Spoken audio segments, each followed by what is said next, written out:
ازيكم يا حبايب قلبي، اخباركم عاملين ايه؟ يا رب الكل يكون في افضل حال. حلقه جديده معاكم النهارده، مكملين في سلسله الفيديوهات القصيره اللي وعدنا حضراتكم بيها. النهارده سؤال بتساله الامهات اللي بتسمعنا النهارده على اطفالهم بالنسبه لموضوع السنان. بتسال يا دكتور ازاي اعرف ان طفلي بدا مرحله التسنين؟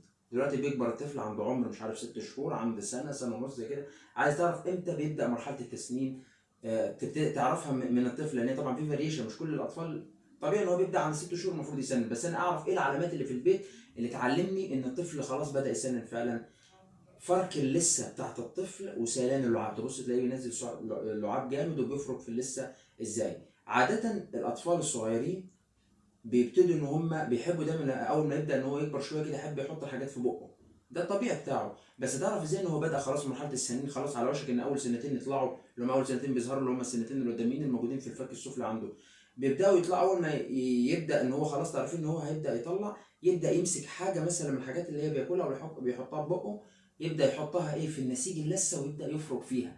في علامات محدده كده، يعني على اماكن زي ما يكون حاجه بتشوكه او كده، لان خلاص السنه غرزت في اللثه، يعني بدات تشق اللثه وهتطلع كده لفوق. فيبدا ان هو كل شويه يفرك مكان البتاع كده بحاجه كان زي حاجه بتدعك في نسيج اللثه. فتعرف بالطريقه دي ان هو خلاص على وشك ان هو يبدا يسنن. دي كانت معلومه مبسطه جدا النهارده على العلامات اللي هي بتبين لي ان طفلي هيبدا يسنن.